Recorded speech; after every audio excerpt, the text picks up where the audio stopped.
Assalamualaikum warahmatullahi wabarakatuh. Selamat malam buat kita semua. Selamat menjalankan ibadah puasa bagi saudara-saudara yang beragama Muslim di Kabupaten Lombok Timur dan di seluruh Indonesia ini. Pada malam hari ini kita berjumpa kembali di dalam acara kami yang kebetulan yang pertama dari APKM, Asosiasi Pelaku Industri Kecil Menengah yang ada di Kabupaten Lombok Timur.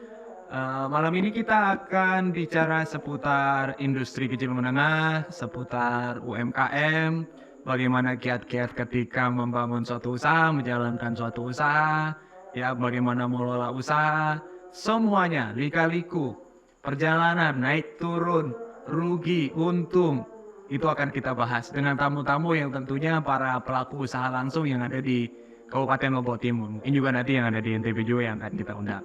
Semua program ini kita rangkum dalam program yang berjudul Bicara Kecil Industri.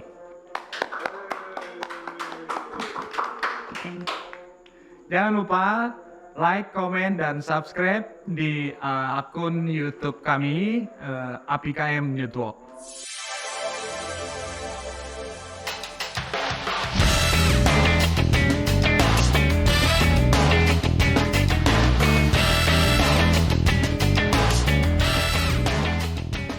Baik, malam ini kita kedatangan tamu yang pertama, sekaligus di episode kita yang pertama.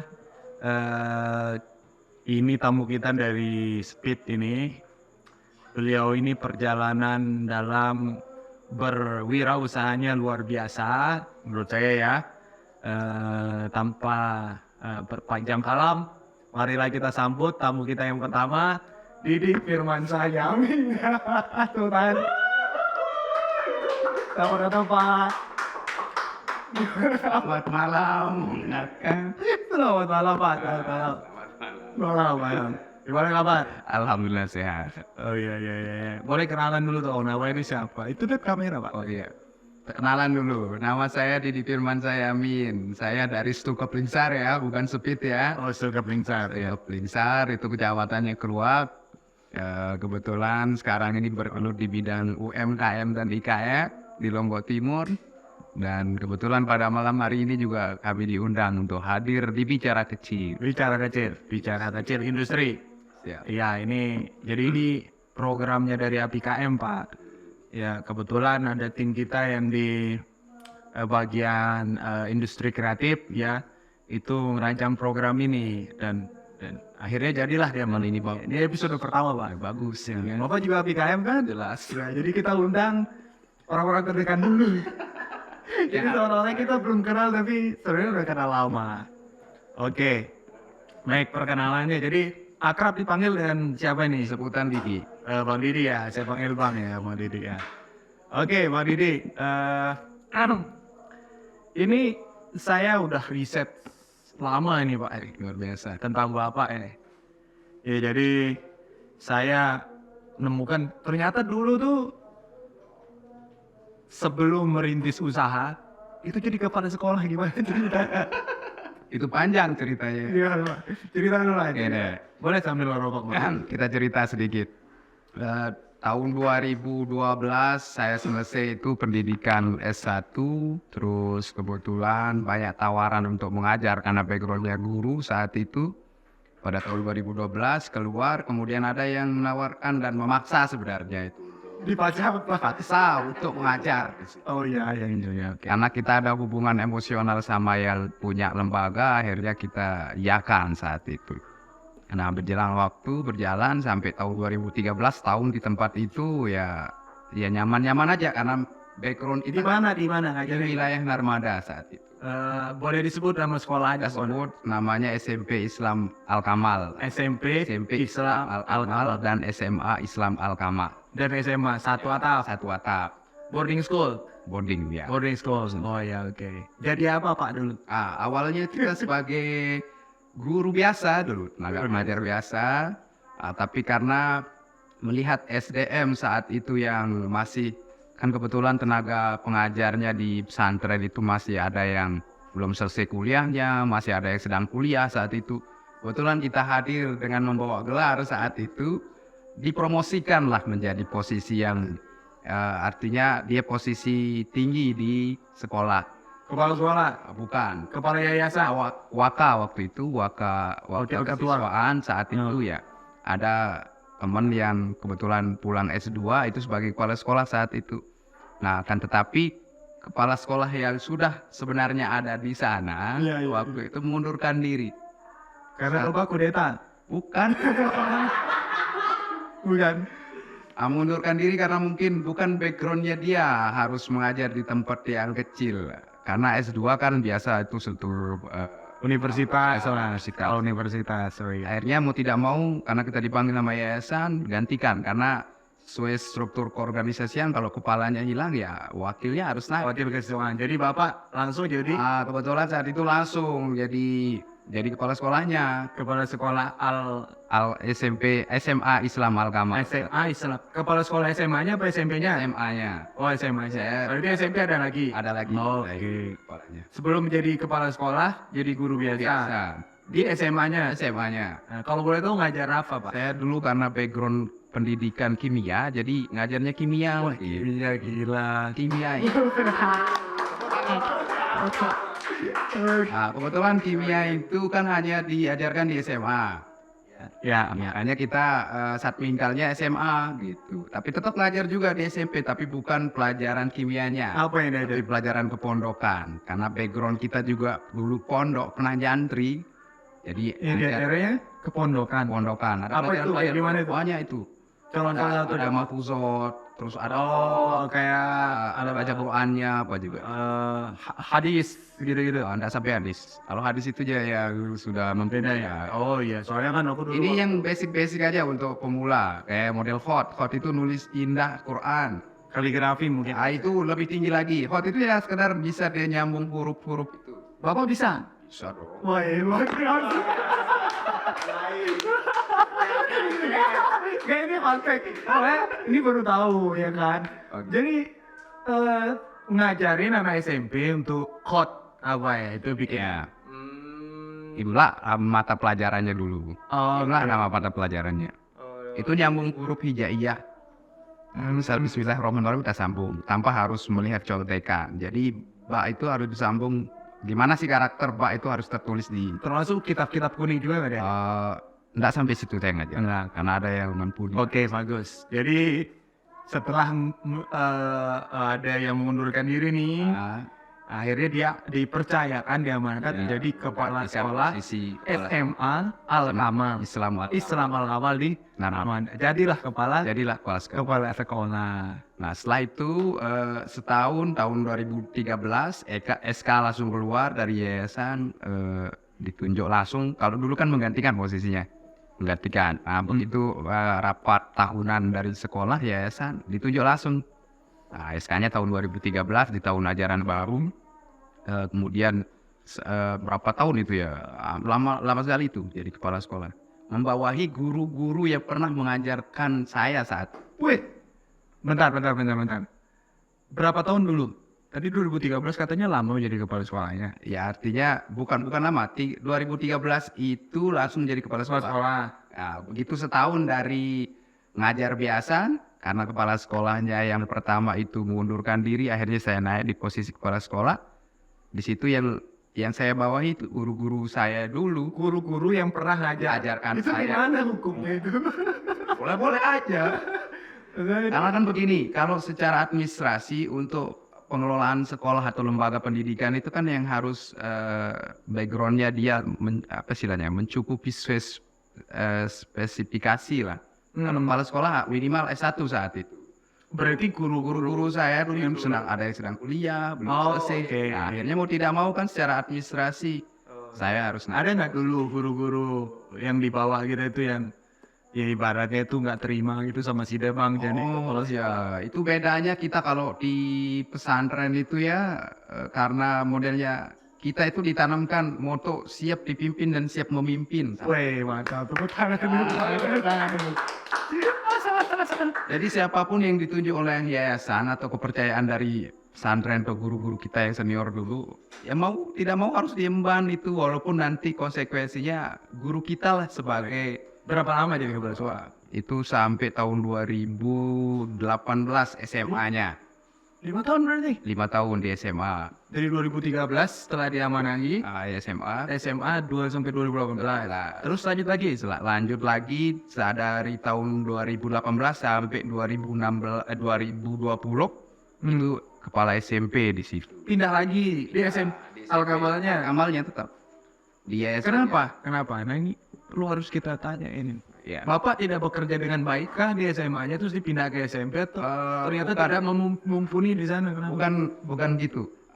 Dulu ada namanya guru sertifikasi ya. Di tempat kami itu ada namanya guru sertifikasi. Jadi guru sertifikasi itu harus memenuhi jam dulu di tempatnya itu. Kebetulan guru-guru yang banyak dapat sertifikasi itu di SMA. Akhirnya untuk melengkapi tuntutan jam guru sertifikasi harus ada konsekuensi dari pihak lembaga untuk memberikan mereka jam. Nah, jam yang full hitungannya itu jam kepala sekolah.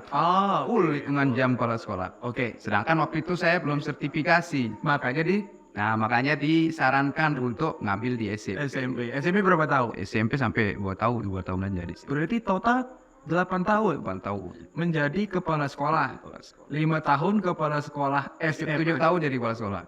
Oh 7 tahun. 5 tahun jadi SMA. 5 tahun di SMA Islam Al-Amal, 2 tahunnya di SMP Islam Al-Kamal. Satu atap itu masih satu. Di tempat yang sama masih. Ya. Makasih tepuk tangan tuh. Oke. Itu perjalanan panjang ya. Terakhir sebelum kita nanti masuk ke pertanyaan tentang dunia usaha, kenapa Pak berhenti mengundurkan diri dari kepala sekolah SMP? Mungkin itu dilema dari semua guru saat itu se-Indonesia. Tahun 2020 itu Indonesia dengan COVID-nya saat itu ya. Oh ini 2020. COVID. Akhirnya banyak sektor yang dipengaruhi oleh COVID itu, termasuk juga salah satunya pendidikan.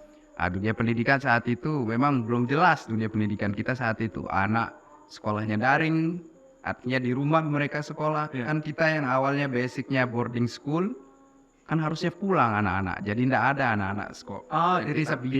Ya sepi. Akhirnya kita main online semua. Oke. Jadi sejak saat itu memutuskan untuk Belum memutuskan itu. Masih apa ini yang akhirnya waktu itu sempat kepikiran, oh ini kan banyak waktu luang.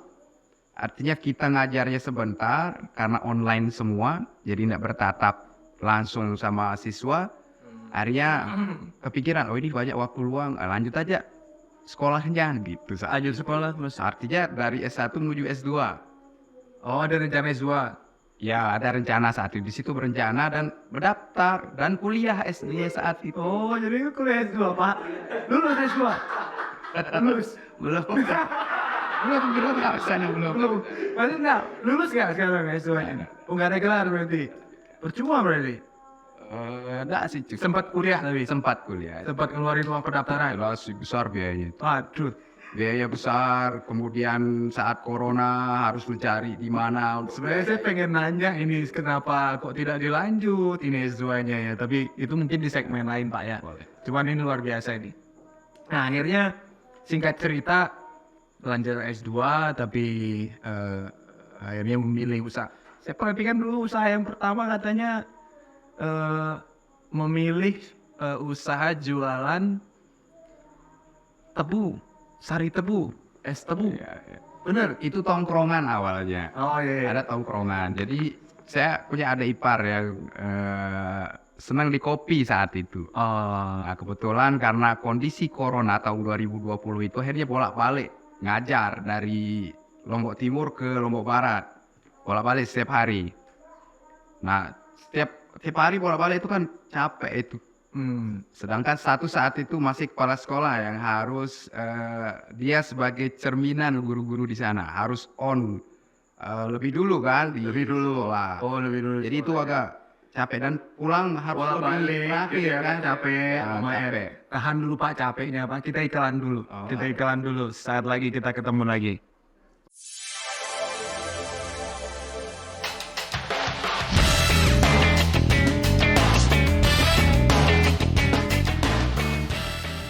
Bagi buat teman-teman semuanya yang ingin ikut berkontribusi membantu kegiatan kita bisa juga ikut serta dalam bentuk beriklan di channel YouTube kami ini.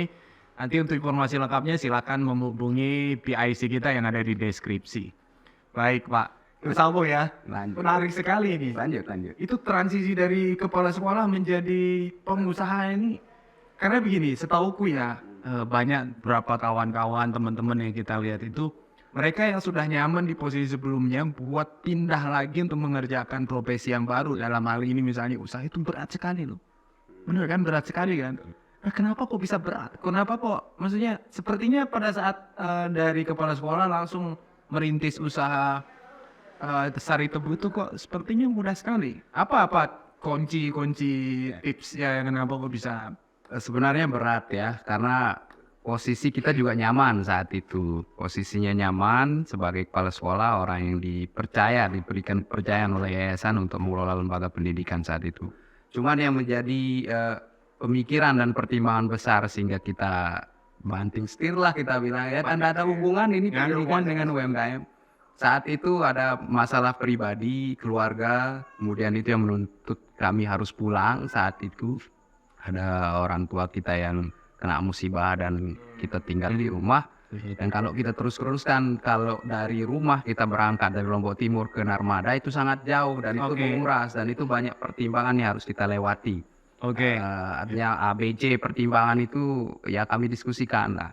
Nah dan ketemu jalur tengahnya, sebenarnya kita boleh ngajar di sana, saya boleh ngajar di sana. Cuman jabatan ini yang bikin berat sebenarnya. Jabatan menjadi kepala sekolah itu. Karena tanggung jawabnya besar. Nah di situ. Sebenarnya ada kelonggaran dari yayasan, silahkan mengajar saja kapanpun mau.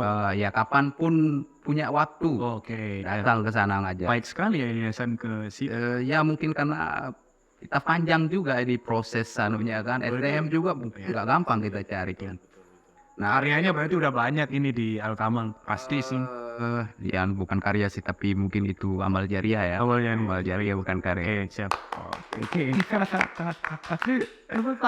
Oke, setelah itu kami melewati karena ada musibah, ada musibah yang akhirnya menyebabkan banting setir. Ya, memilih jalan ninjanya sebagai pengusaha. Berat nggak Pak? Berat. Kita kan mulai dari nol jadinya. Apa yang paling berat? Awalnya saya tidak tahu bidang usaha apa sebenarnya. Usaha apa yang harus digeluti, kemudian benar enggak posisi saya ini sebagai pengusaha gitu. Banyak sebenarnya jadi pertimbangan saat itu. Tapi karena mau tidak mau, karena kita sudah putuskan, kita berhenti di situ ngajar. Kan artinya tinggal di rumah. Nah terus di rumah ini apa aktivitas? Kegiatan. Supaya tentunya kegiatan ini hasilkan juga asli benar. Nah yang paling gampang kita lihat saat itu adalah kita berwirausaha. Tapi wirausaha ini jenisnya apa? Nah di sini beratnya. Ya di situ beratnya. Waktu itu apa yang terlintas? Nah, kebetulan saat itu kami ngontrak rumah. Saat itu begitu kami pulang dari Narmada kami ngontrak rumah. Nggak pulang langsung di rumah, nggak tinggal di rumah. Kontrak di kontrakan itu kebetulan dia punya ini kios kecil. Nah, kebetulan setelah timbang-timbang ada ipar nawarkan kita bikin tempat jualan kopi, tongkrongan begitu. Iya. Akhirnya boleh kita setting. Ini kita setting tongkrongan di situ. Tongkrongan kopi. Ya. Tongkrongan kopi dulu. Tongkrongan kopi. Nah, tapi karena di wilayah tempat kami tinggal itu bukan tempat orang nongkrong kopi. Oh, iya berarti Bapak ini buka tongkrongan kopi di hutan. Ya bisa dibilang gitu. Ya, bukan tempat orang nongkrong. Ya, betul. Sangat sepi, betul. Ini ada ini harus seperti tujuannya sebenarnya begini. Kenapa mau maksudnya udah jelas itu. Iya kan? Itu awalnya kan gagal. Kita kan udah analisa. Kayaknya gagal kopinya. Gagal sih. Gagal. Total. Nah, ya, akhirnya karena tongkrongan kopi itu akhirnya apa itu ada kita awalnya tongkrongan kopi itu karena ya kita senang ngopi, kita banyak teman berkunjung ke situ ya sekalian aja kita bikin tongkrongan. Faktanya ada yang datang Pak? Ada yang datang dari teman-teman. Ya, banyak. Siap malam. Belanja. Rame. Ada yang belanja, ada yang datang. Bagus UMKM. Iya benar. Nah setelah berjalan itu ternyata setelah kita analisis ternyata ada bagus. Kopi. Siap. Kebetulan saat itu ada kegiatan pendidikan di tempat saya itu, di tempat kontra itu. ada sekolah yang setiap hari ada masuk siswanya di sana. Nah itu yang kita lihat sekarang sebagai pasar kita lah kita bilang. Ada orang sekolah di kontrakan itu. Di belakang kontrakan itu ada sekolah Sekolah SD, SMP, SD, Oh, SD. tingkat SD sama TK saat itu. Oke. Nah, Jadi, akhirnya- karena ngelihat ada di situ sekolah, akhirnya ide baru Ide muncul. baru muncul. Apa itu? Kita bikin tempat tongkrongan tuh untuk anak-anak. Tongkrongan lagi, harus beda. Tadi tongkrongan kopi, Tadi tongkrongan kopi, Gagal. sekarang untuk anak-anak. tongkrongan anak SD. Anak SD. Apa, Yang bro? kita jual itu pop mie, terus Oh. mie gelas, SS boba saat itu Boba. sedang viral boba. Kemudian disitulah awalnya sari tebu itu kita jual. Oh, oke. Jadi Es sari tebu. Es sari tebu. Es sari tebu. Pertama. Ya, Oh, di iya. situ dah asalnya es sari tebu. Jadi dalam proses es tebu itu kan itu waktu itu ada peluang ya. Di sana kan kita melihat, oh di sana ada sekolah SD, TK, SD. Ini orang pasti bakal belanja. Ya. Nah, kenapa memilih es tebu itu kan pasti ada opsi-opsi yang lainnya. Ya. Apakah mungkin saya harus jual mainan kah untuk anak TK atau jualan apa? Saat itu sari tebu ini sedang menjamur di wilayah kita Lombok. Oh, Saat itu. Jadi akhirnya ya udah es tebu aja. tebu aja. Nah, ternyata Tapi kita sekarang loh Pak, es tebu itu Pak. ya masih kan sampai sekarang. Cuman saat Tebu aja banyak es tebu. saat itu kita belum punya lahan tetap untuk Tanam tebu. tanam tebu, kemudian petani. Hebat Pak ya, baru buka warung Iya. mau tanam tebu. Kita beli ke pasar untuk nyari rebutan sama Ini orang-orang. udah- Ya. Saat itu aja udah visioner mau punya lahan dan tanam tebu. Sebenarnya itu tujuan awalnya kan. Luar Kita biasa. ubah lahannya kita produktif menjadi produktif. Luar biasa. Tanam tebu kan gitu. Capek Pak. Enggak, enggak. Gagal lagi berarti. Gagal di situ. Oke, gagal tadi di kopi, tongkrongan kopi, produknya kopi. Sekarang di anak SD, segmennya anak SD, TK untuk yang sekolah itu dengan jualan pop mie apa segala macam, itu juga nggak jalan. Jalan, kalau yang itu jalan, kitanya yang pindah setelah itu. Oh, Kontrakannya berakhir 1 tahun, kami pulang langsung ke rumah. Nah, akhirnya nggak dilanjut lagi. Akhirnya tidak dilanjut lagi. Itu bukan karena nggak ada sepi pembeli ya, bukan ya, tapi karena memang pindah lokasi, Pindah jadi lokasi. akhirnya nggak bisa dijalan. Ya, itu yang buat. Sejak saat itu akhirnya muncullah produk baru saya dengar Pak, ada namanya Gulteca. Nah, itulah sisa-sisa yang dari tempat tongkrongan tadi. Sisa-sisa Ya, sisa-sisa artinya sisa usaha. Yang tadinya alat-alat yang kita sudah siapkan untuk tongkrongan kopi, kemudian tongkrongan anak-anak, termasuk tempat kita nongkrong untuk minum-minum es ini. Setelah kami pindah ke rumah kan nggak ada tempat di situ. Artinya yang tersisa hanya alat-alat untuk tebu itu saja. Oh, yang seperti plastik. misalnya kayak alat untuk Peras tebu. peras tebunya. Kemudian alat-alat masak kita yang tadinya Yang kan lain-lain. boba kan kita masak gitu-gitu dah. Oh iya, jadi Itu kita daripada pakai. itu useless ya udah akhirnya lanjut kita lagi aja. pakai yang itu. Nah, jadi dasarnya karena memang sisa usaha sebelumnya akhirnya inovasi si air tebu. Air tebu. Nah, kita bikin dia jadi gula saat Bikin jadi gula. Jadi ini hebat, ini kreatif. Jadi Dia kita bikin gula tebu. Gulteca namanya. Gulteca singkatannya Gula tebu cair. gula tebu cair. Gula tebu cair. Simple kan? Simpel Pak. Iya. Ada produknya masih sekarang. Ya, ada produknya. Kalau Sampai sekarang ada. kalau Berquest bisa kita Oh, bayar Berquest. Oke, siap. Iya, jadi saya lihat juga gula tebu cair ini menarik. Jadi semacam pengganti dari gula, Pak. Ya, betul. Cuman mengubah aja ini gula kristal jadi gula cair. Bedanya apa, Pak? Sebenarnya banyak tembok yang kita tabrak ya. Banyak tembok yang kita tabrak. Pertama, kalau kita terus lanjutkan usaha Gulteca ini. Ngopi dulu, Pak. Ngopi dulu. Ya. Ngopi dulu. Ngopi dulu, ngopi dulu. Nah, ini kebetulan disponsori juga oleh Lion Parcel ini. Ya. Jadi apa yang lah? Pak Lion Parcel loh tim. Jadi tokonya ada di PTC Pancor. Kalau mau ngirim-ngirim barang, mau ke Mataram atau ya se Indonesia tinggal datang ke Lion Parcel. Atau hubungi nanti kontak dari Lion Parcelnya ada di deskripsi ya. Nanti ada di situ. Nanti tinggal calling aja bilang bahwa dapat kontak ini dari program OBKN. Insya Allah nanti dapat diskon. Kalau nggak salah itu kemarin diskon terakhir itu berapa ya? 20%. Ada diskon 20%. Teman-teman langsung meluncur. Ya. Oke Pak, lanjut. Lanjut. Ya. Waktu itu kenapa bilang nabrak tembok? Banyak tembok yang ditabrak saat itu. Pertama, Gulteca yang kita buat ini kan rata-rata lebih lebih tinggi lah dari harga jual gula di luaran kan. Dia lebih tinggi anunya harga jualnya setelah kita produksi. Biaya cost produksi Ya, cost untuk produksi. gula tebu cair ini itu tinggi dibandingkan dibanding gula kristal. gula kristal maupun gula sejenisnya dia, gula merah dari aren itu. Berapa Lebih ini Pak? ya. Saya jual itu per botol itu 25.000. Berapa mili? 250 mili. 250.000. 250 mili harganya 25.000. 25.000 ya. Gula pada saat itu Gula 1 kilo itu kalau nggak salah 17, kalau nggak salah. jauh ya Pak ya, hampir 3/4 ya selisih. Terus Cuman yang diangkat saat itu sebagai poin anunya, tempat menariknya gula itu karena dia organik. Gitu aja tempat anunya. selling value-nya. Oke, jadi dia organik tanpa ada tambahan bahan-bahan yang lain. Ini kan sama kayak yang sekarang yang lagi ngetren itu kan minyak merah itu kan. Ya, minyak merah kan. ya, Merah itu. Bedanya minyak merah sama minyak yang kuning, bahannya tetap sama, kelapa sawit, tapi ada salah satu proses yang tidak di proses di minyak merah ini, itu proses pemutihan sih katanya kan. Harganya sama tapi ya. Jadi karena adanya itu akhirnya menyebabkan si minyak ini tetap warnanya merah dan tidak ada campur tambahan yang untuk menyebabkan putih. Berarti ini harusnya Gulteca ini harus diresmikan sama Jokowi kayaknya. Seharusnya.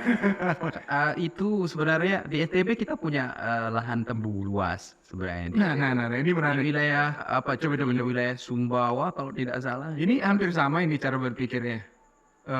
Minyak yang dulunya putih, ini sekarang karena ada Jokowi memperkenalkan itu, sekarang orang udah mulai kenal minyak makan yang warna merah. Ya. Ini gula bisa saja kan?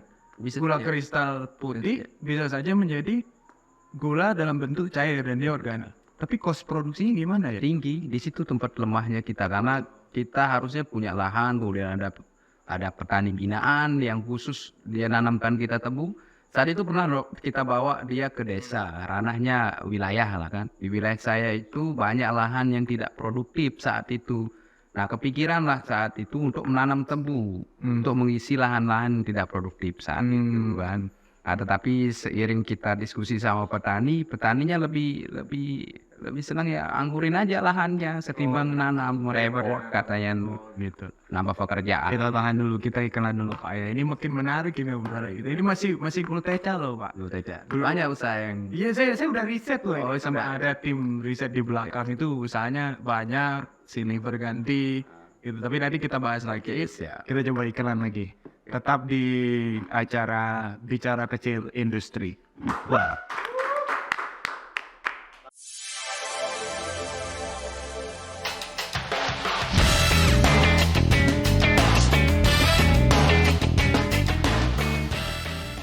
Kembali lagi di acara Bicara Kecil Industri. Itu kok penonton Pak ya, itu serunya tidak ada rupa-rupanya. Buat teman-teman yang menonton, kalau misalnya mau pakai baju seperti yang saya pakai ini, nanti bisa hubungi juga lagi-lagi ya PIC yang ada di bawah.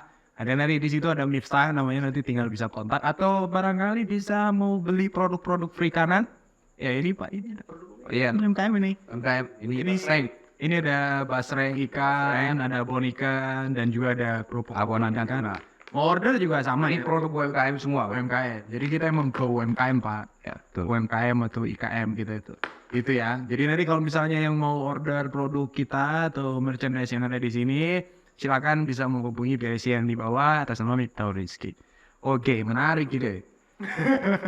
Lanjut, mau dengarkan cerita Gulteca? Iya menarik, maksudnya Gulteca ini belum apa-apa sudah mau nanam tebu gitu Ya. loh maksudnya. Awalnya. Kan logika berpikirnya itu harusnya kan laku dulu barangnya, baru setelah itu kita mikirin ya Tanam istilahnya konservasi apa nih? konservasi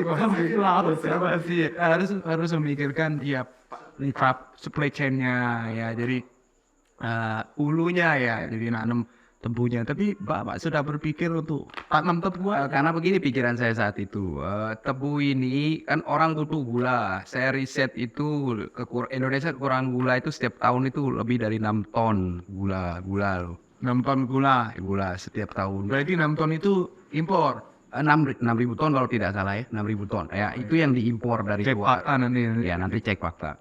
di tahun itu.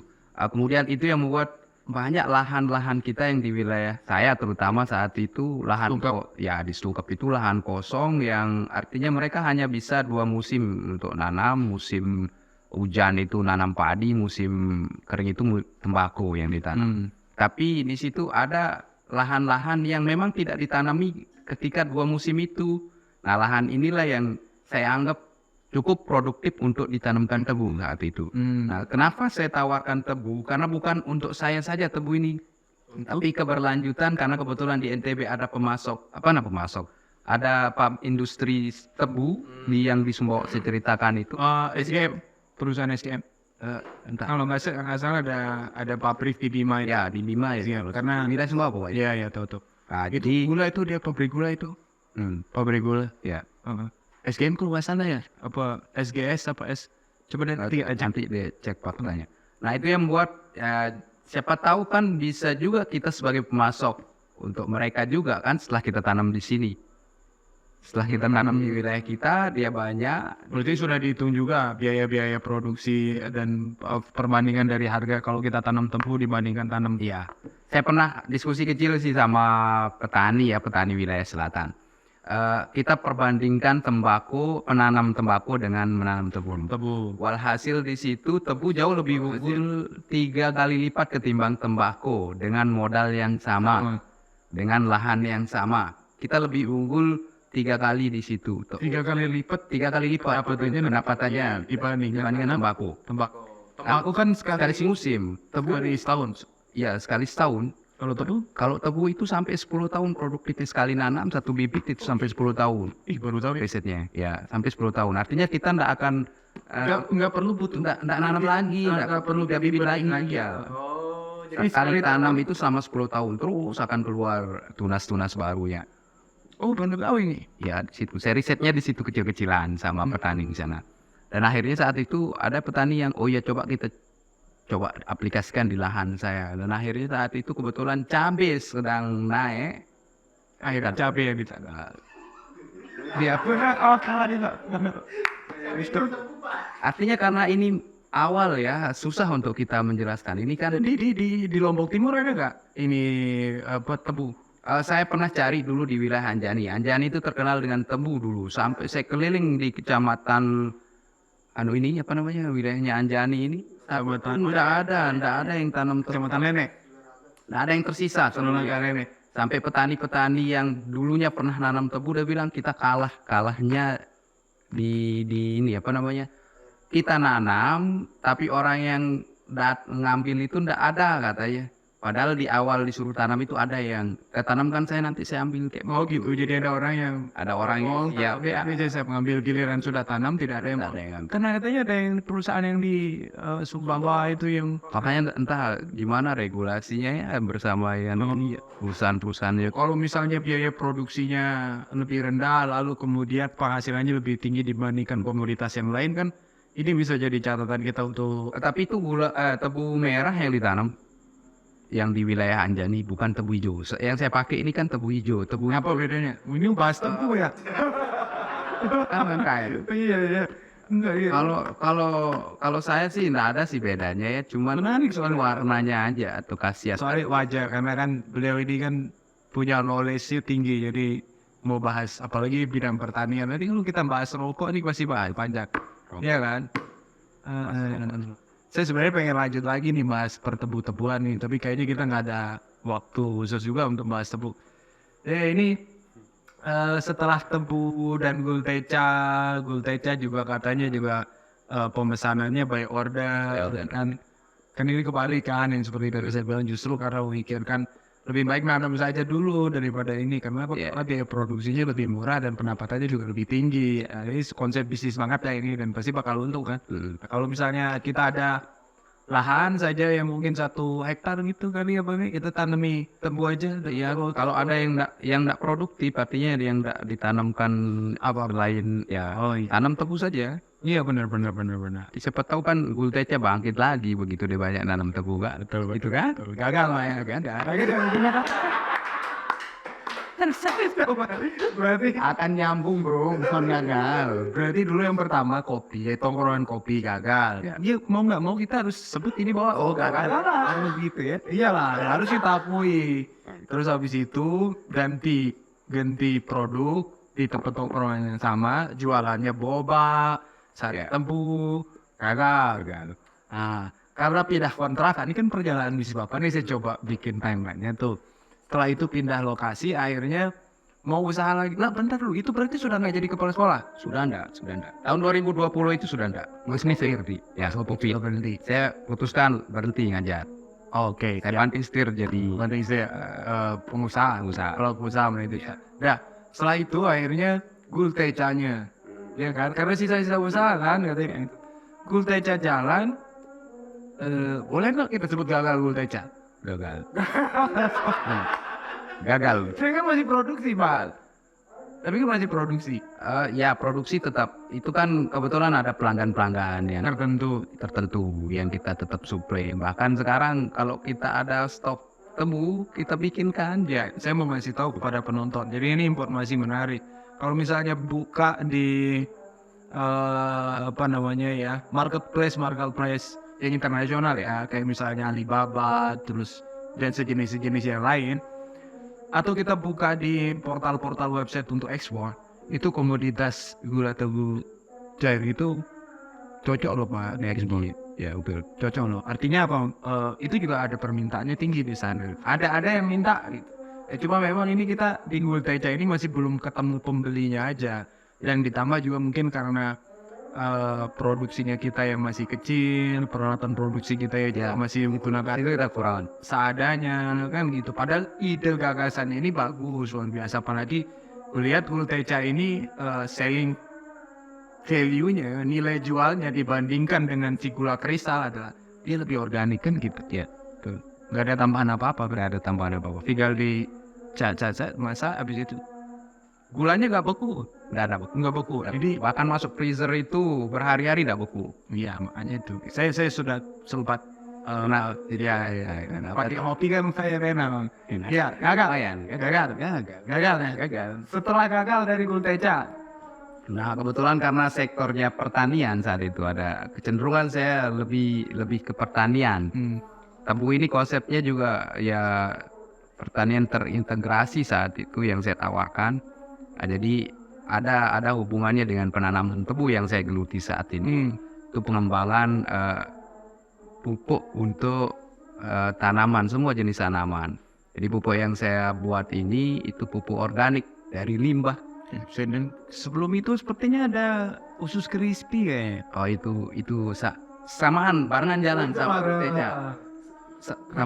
Ini usus crispy. Ya, usus crispy. Jadi Sale saat itu. berarti saat Gulteca duluan belum Gulteca duluan atau Gulteca duluan. berarti selama jalan Gulteca ada Ya. usus crispy-nya. Ya, Usus crispy, usus apa? usus ayam. Usus ayam. Usus ayam. Usus ayam. Ya kali kita harus perjelas. Ya kan? Ayam bro. Berarti dia nggak dikira nanti usus sapi atau apa, usus ayam crispy, Liona dan lain sebagainya itu jalan juga bersamaan dengan Gulteca. Ya. Itu ada pisang sale juga saat itu berbahan. Pisang sale. Pisang sale. Serangga juga Pak. Karena satu proses kemudian dia di segmen makanan ringan begitulah. Jadi dan gampang kita temukan bahan bakunya saat itu. Oh. Yang pisang sale. Itu kesulitan gini-gini. Iya. Bisnis. Saya pikir kami siapa tahu ini kan ide ini tentunya gagal ya. Iya. Siapa tahu diambil sama yang lain. Yang mana ini yang benar? Berarti si usus crispy sama si sale itu sama. Ini kenapa itu? Ya, sama berarti ya kan. Cuman kayaknya juga kendala juga kan. Bahan baku. Terutama di usus crispy-nya. Kompetitornya gimana? Mereka ngambil bahan baku itu dari luar, bukan dari sini. Kalau saya kan bahan baku usus ayamnya. ambilnya dari Jawa skala besar. Skala besar, 1 ton, 2 ton. Bisa jadi segitu, sekintal gitu-gitulah. Ngambil juga berarti sempat.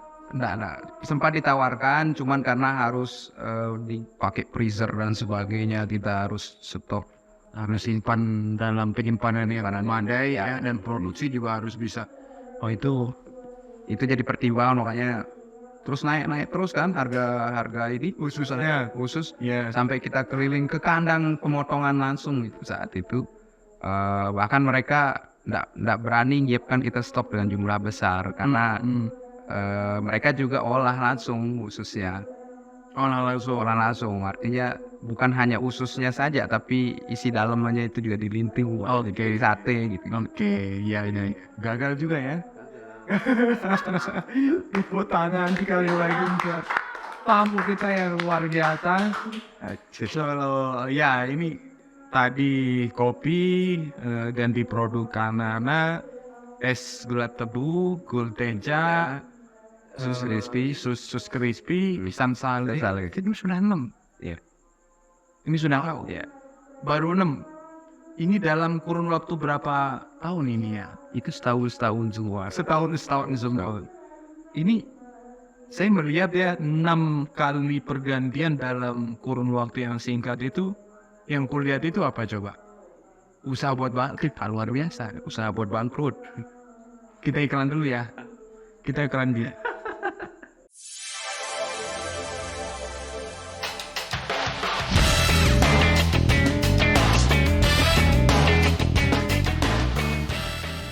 Kembali lagi ke Bicara Kecil Industri.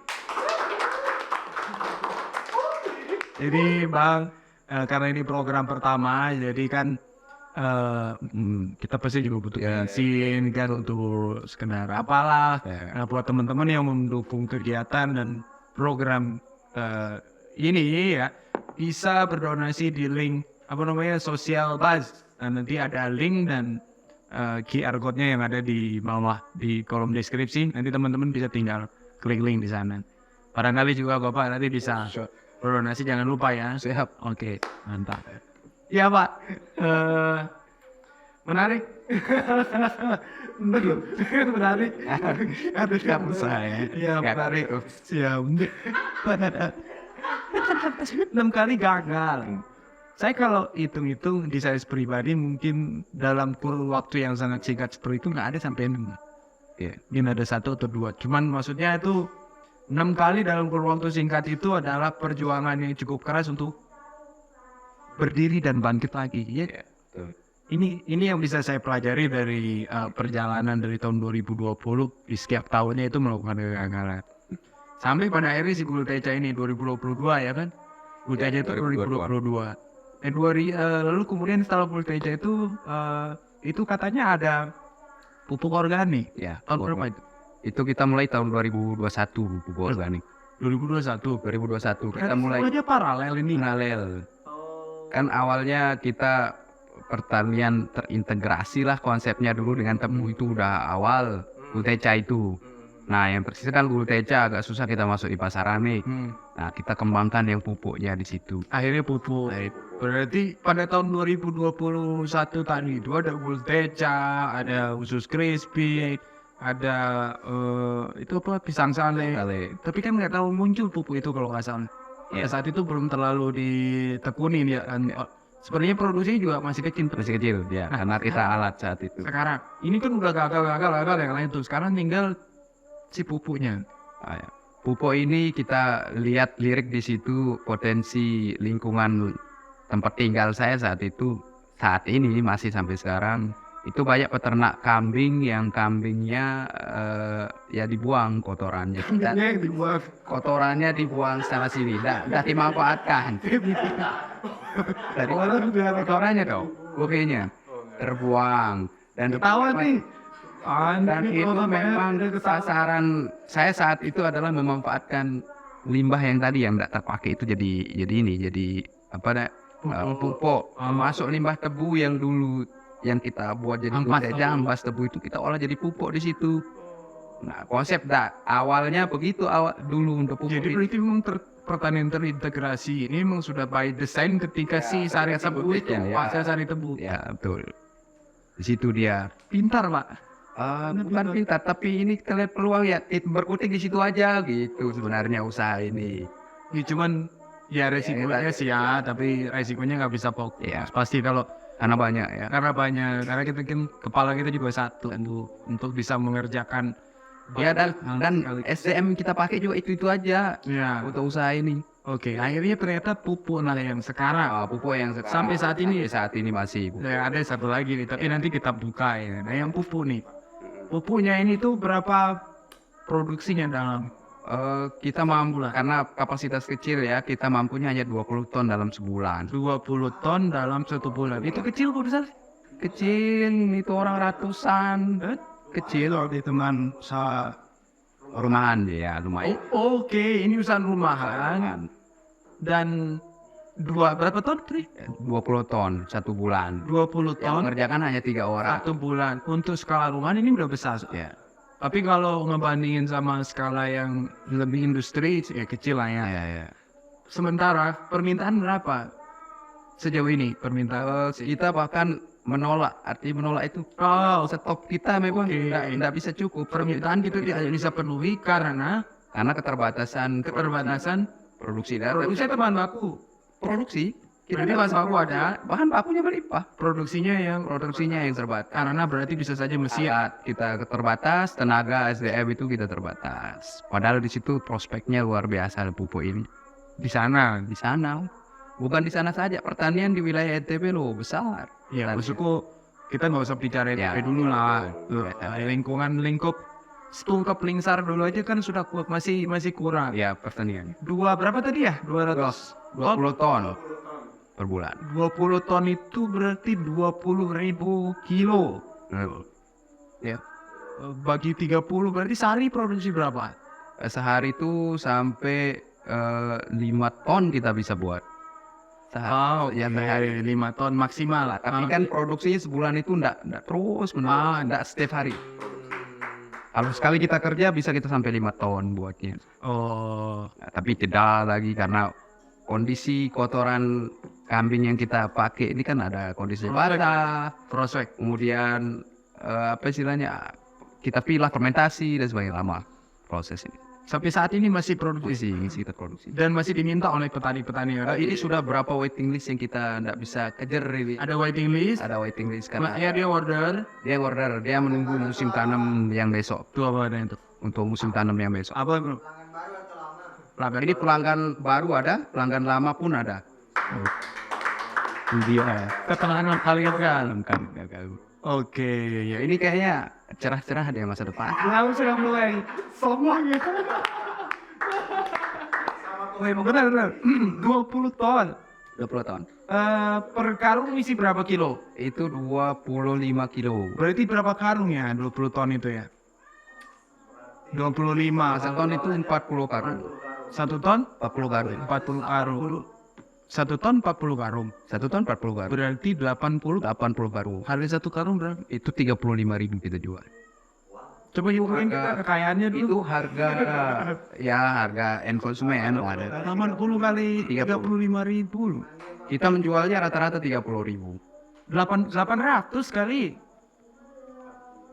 Coba sih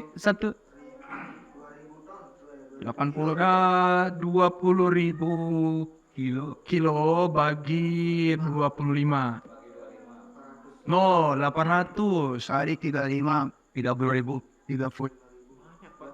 Dan Itu potensi omsetnya 28 juta dalam 1 bulan. Dan itu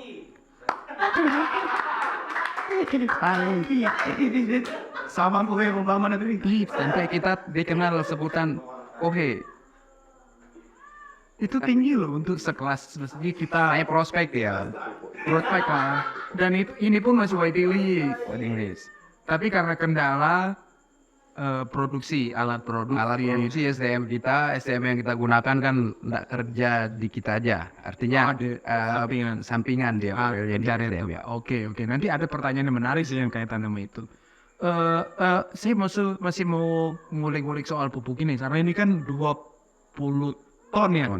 20 ton dalam sebulan dan itu pun masih kurang. Tidak bisa memenuhi permintaan pasarnya. Masih ada orang yang waiting list. Ya. Karena kendala sama produksi. Ini gimana Pak? Masa nggak mau mikirin gimana caranya produksi kita ini biar bisa meningkat lagi? Ya, ini kan jumlah produksi itu bisa kita tingkatkan kalau ada SDM. SDM saya di wilayah saya itu karena ini bahan dasarnya kan kotoran ya, hina kelihatannya orang.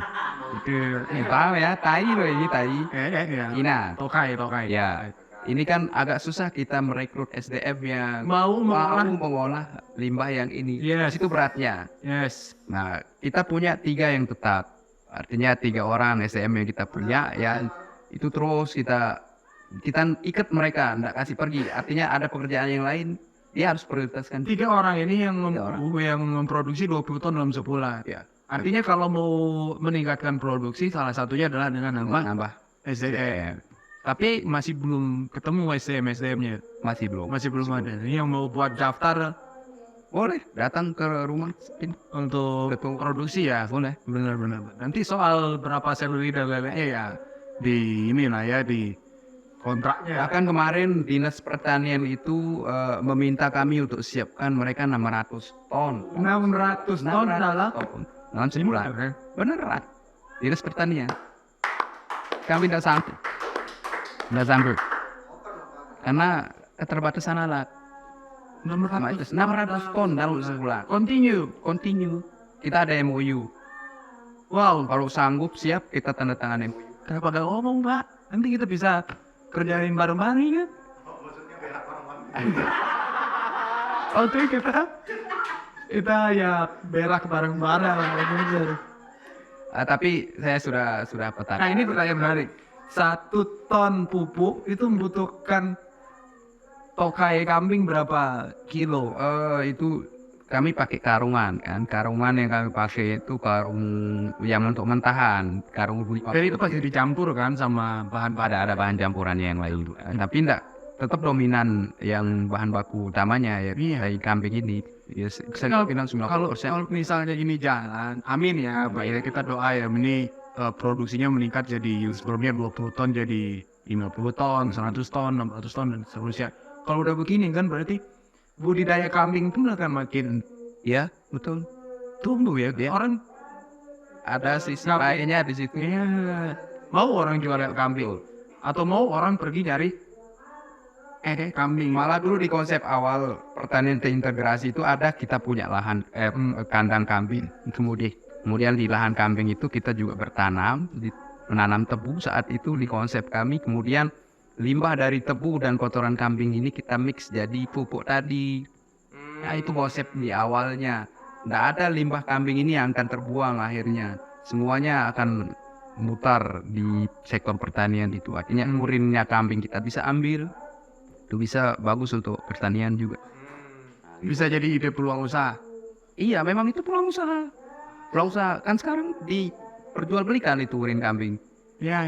Diperjualbelikan. Iya, artinya maksud saya begini, kalaupun ini kan di Sungai Pelincar ya, di area desa aja itu adalah untuk satu desa aja yang komoditas atau lahan pertaniannya tinggi, bikin pupuk organik dari kotoran kambing atau misalnya kotoran hewan yang lain ya, itu sangat berpeluang. Apalagi misalnya di daerah-daerah tertentu yang ada di Lombok Timur kan ada banyak. Iya, banyak. Mana lagi ya, Sembalun ya kan? Iya. Masuk Masuk wilayah Sembalun itu kita tidak bisa suplai karena tadi Sembalun tuh minta Sembalun aja. Harusnya memang ada nggak bisa anak muda nih kan di sana. atau ada masyarakat yang ada di area-area pertanian seperti itu untuk menjadikan ini sebagai ide peluang usaha kan gitu. Karena kan kita ngelihat gila 20 ton sebulan dan itu masih kurang untuk kita supply, dan teman-teman bisa tahu juga 20 ton itu omsetnya 28 jutaan ya. Iya kan? Ya betul. Iya. Kalau musim tanam itu lebih banyak lagi permintaan bahwa sampai dia artinya kita mengarahkan ke teman yang lain. Ada coba cari Oh iya. ketika musim tanam. Artinya sekarang ini kita tumpuk terus produksinya untuk menunggu waktu tanam itu, musim tanam itu. Butuh modal juga nggak? Ya jelas sih. Oh ibarat ada boleh nggak orang invest? Kalau itu ya kayaknya gimana ya? Saya juga nanti disclaim dia punya usaha. Lebih dia punya lebih banyak. Ya. Karena ada temen itu yang mau Ada yang begitu. ada. Rakus Jawa. Rakus ya. Oke. Sebentar ya, tahan dulu, ini menarik sekali pupuk ini. Tapi kita iklan dulu. Oke. Kita dulu sebentar.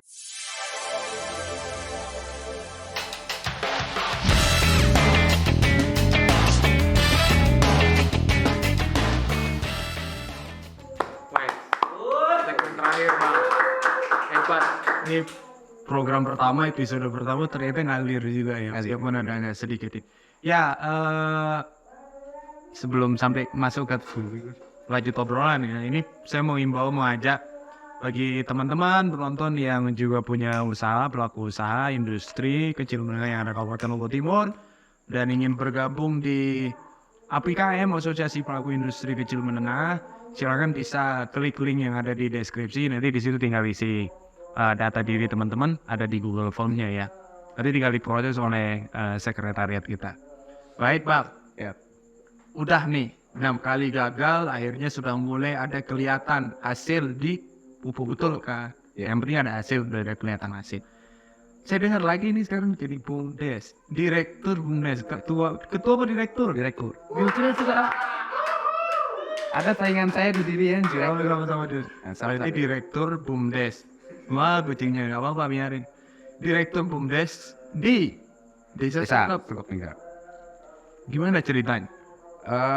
Itu awalnya karena program sampah tadi, kan saya mengawali program sampah di desa itu dengan melihat banyaknya kotoran kambing, karena banyak peternak kambing di wilayah saya.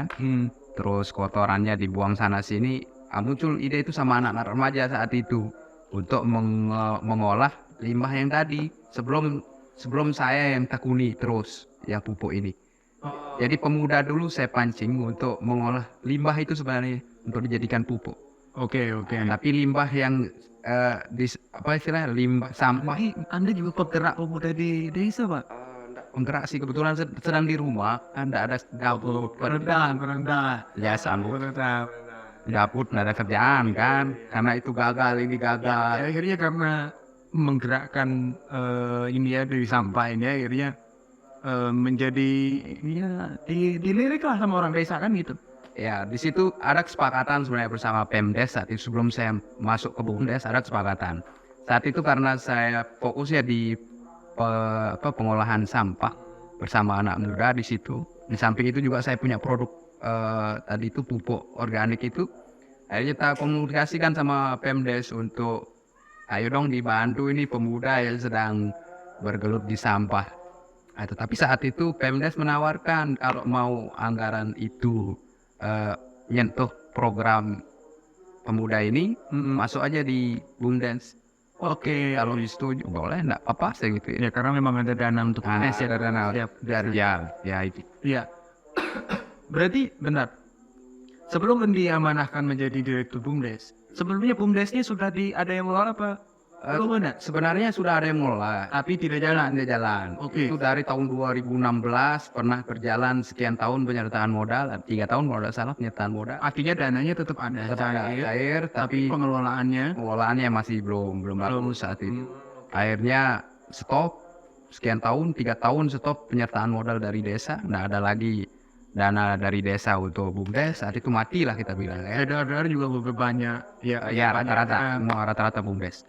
Beberapa kawan yang cerita tentang BUMDes itu memang susah untuk tumbuh ya. Memang susah untuk berkembang.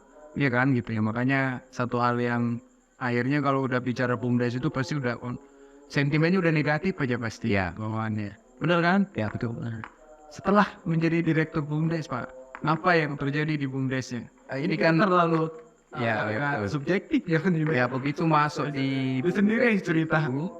Begitu masuk di BUMDes, ini kan pengalaman-pengalaman yang pernah saya dapatkan selama saya menggeluti UMKM itu kan ternyata 6 kali gagal. 6 kali gagal. Ya. Sebenarnya bukan kegagalan itu ya, tapi nanti kita cerita. Oh iya, Setelah pengalaman yang itu, ternyata BUMDes ini memang butuh orang-orang yang bergelut yang langsung ya, yang praktisinya langsung di kewirausahaan lah kita bilang, atau industrinya. Butuh SDM yang memang yang ada pengalaman pengalamannya itu. Iya. Ternyata setelah kita masuk di sana, memang BUMDes ini perlu ada industrialisasi dia. Industrialisasi. Ada industrialisasi di Artinya BUMDes itu nggak selamanya jualan. Jualan biasanya kita tahu BUMDes itu jualan sembako. Nah, ya. ternyata Side melihat bahwa BUMDes itu perlu kegiatan industrialisasi. Ya terus selanjutnya. Karena pertama yang kita dapatkan kalau ada industrialisasi di BUMDes itu tenaga kerja terserap. Pertama lapangan pekerjaan itu ada. Oke. Terus tenaga atau SDM itu terserap. Mulai dari itu Pak, tenaga kerja terserap tadinya jadi gimana itu? Awalnya kan zong nih BUMDes, nggak ada yang ngelola. Ada yang ngelola. Nah, begitu kami masuk, dinobatkan sebagai pengurus, di-SK-kan sebagai pengurus. Pengurusnya membuat rancangan lah, ada industrialisasi di desa. Nah, industrialisasi yang saat ini kami geluti, industrialisasi pengolahan kerupuk saat ini. Industri kerupuk Dan keripik.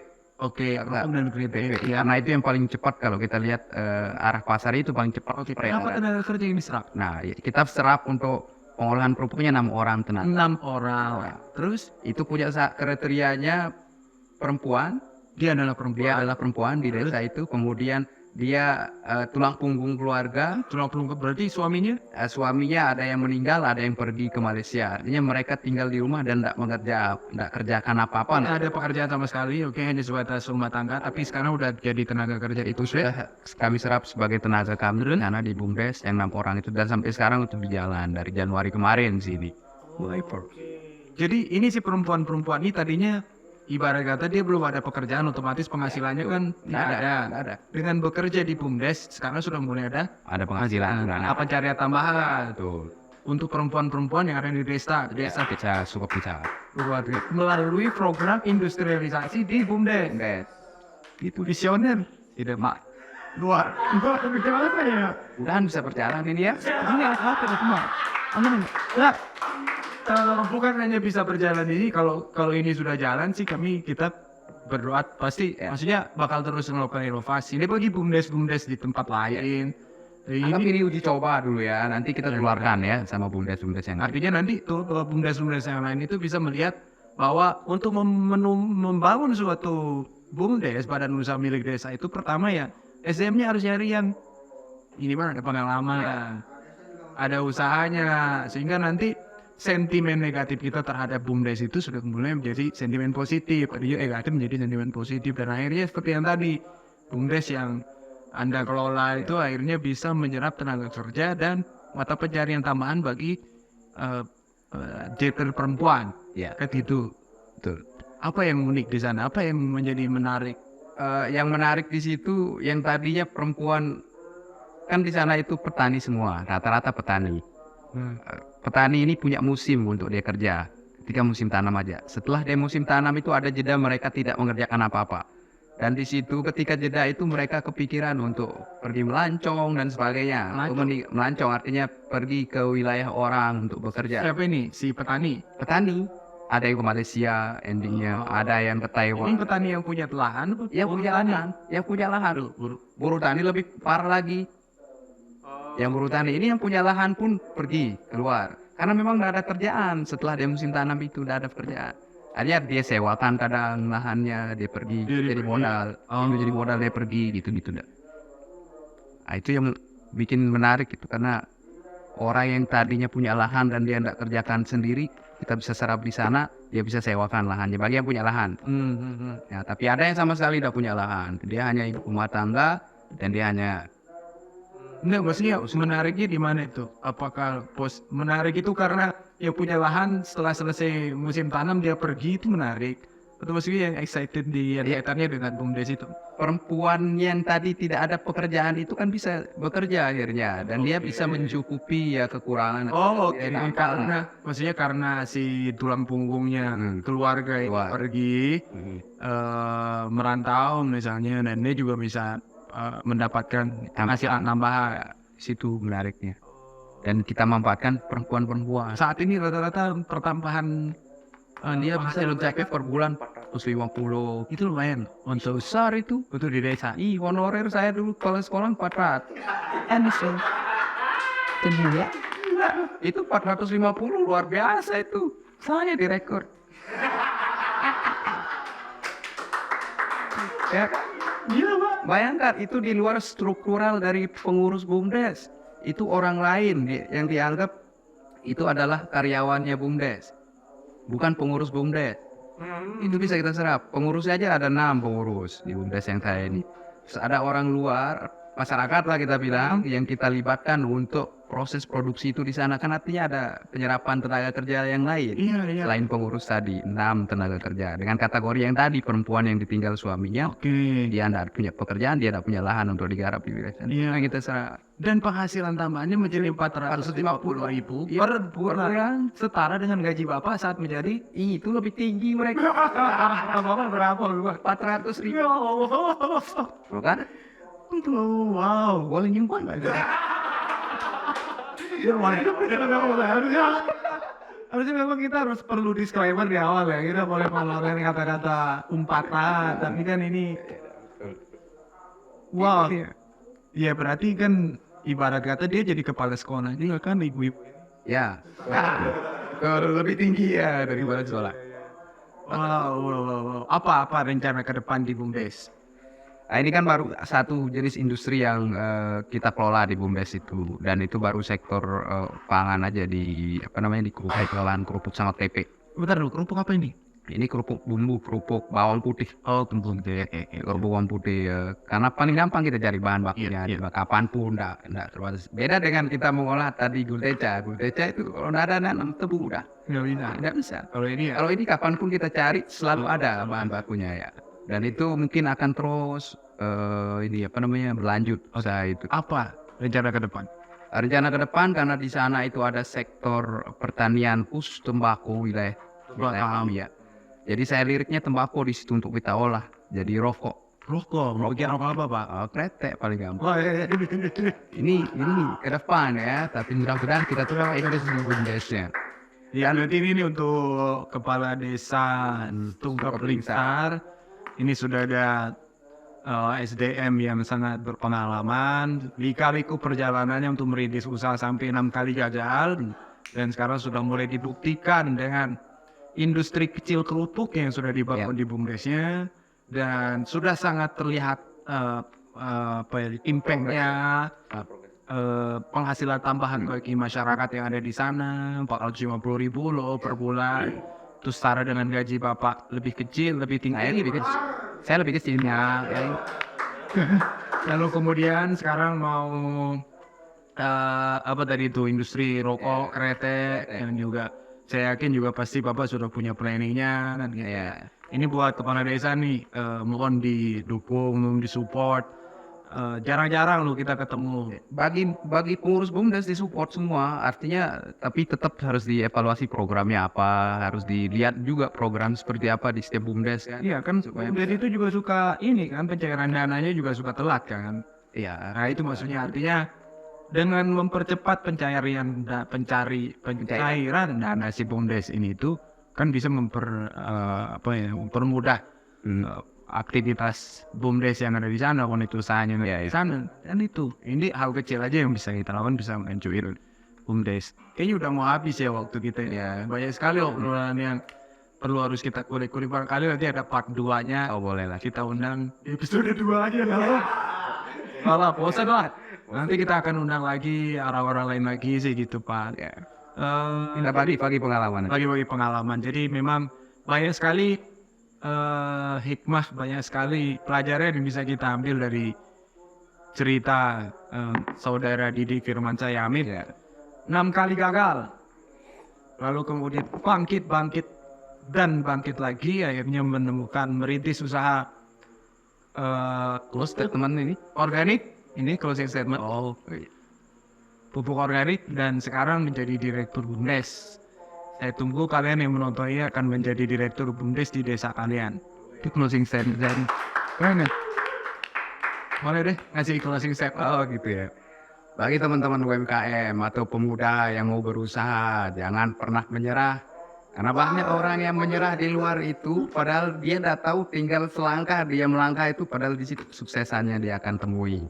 Dan itu kebanyakan yang terjadi ya. Dengan pengalaman yang 6 kali gagal, itulah cukup banyak saja. Jadi kegagalan itu usaha gagal ya, bukan berarti gagal dalam berusaha. Wah. Nanti langsung habis itu ada kacamata.